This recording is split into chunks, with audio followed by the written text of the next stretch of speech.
Monsieur le Président, Madame la Ministre, Monsieur le Président de la Commission des Finances, Monsieur le rapporteur général, cher Laurent, Mesdames et Messieurs, mes chers collègues députés, enfin nous y sommes.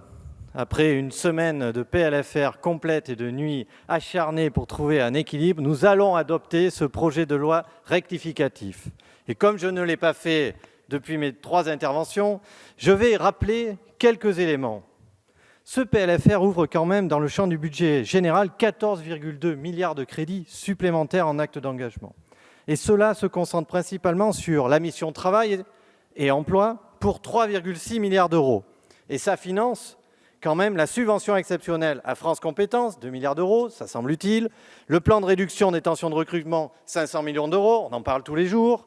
La mission Solidarité, Insertion et Égalité des chances, qui, elle, bénéficie de 3,5 milliards d'euros. Et je vous rappelle que c'est le lieu de financement de l'indemnité inflation qui touche, comme on vient de le dire, 38 millions de personnes.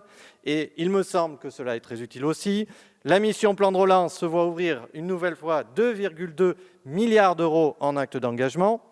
N'oublions pas nos chers agriculteurs, le paiement des aides au titre des gels, des calamités agricoles, ainsi que de la grippe aviaire, auquel s'ajoute, et ne l'oublions pas non plus, en faveur de l'ONF, une subvention exceptionnelle, une ouverture nette en mission agricole de 500 millions d'euros. Et s'agissant des comptes spéciaux, sont ouverts 1,125 milliard d'euros sur le compte organisme gérant des services publics. Et je note l'avance remboursable de 800 millions d'euros à Île-de-France Mobilité. Je sais que ça a été qualifié de cramer la caisse, mais cela me paraît assez utile de renflouer les caisses de ce qui est en difficulté.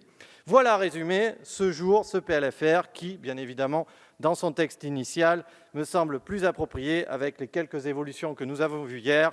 Et cela répond à un besoin né de la reprise et des événements spécifiques. Et je pense que c'est une réponse juste à la fois aux difficultés d'embauche, comme je vous l'ai dit, au nécessaire accompagnement de la jeunesse, à la protection de la population sur la hausse des prix, aux besoins des services publics, à l'accompagnement des agriculteurs, à l'accompagnement des entreprises. Et tout cela est nécessaire en dépenses. Mais en parallèle, il ne faut pas oublier les recettes. Et je voulais réaffirmer que ce PLFR acte une nette amélioration de la croissance, avec une hypothèse à 6,25%. Et je veux d'ailleurs avoir un mot pour ceux qui poussent des cris d'orfèvre sur la dette. En fait, mes chers collègues, nous aussi, par ce PLFR, nous actons la bonne gestion des finances publiques, contrairement à ce qui est dit, parce que nous constatons l'amélioration de la situation économique qui réduit le déficit public et qui amène probablement une réduction de la dette à terme. Nous saluons d'ailleurs l'initiative du gouvernement, associée à la nôtre, qui est d'affecter l'ensemble des recettes et des moindres dépenses qui proviendront de cette fameuse croissance meilleure qu'anticipée à la baisse de du déficit fiscal et de la dette.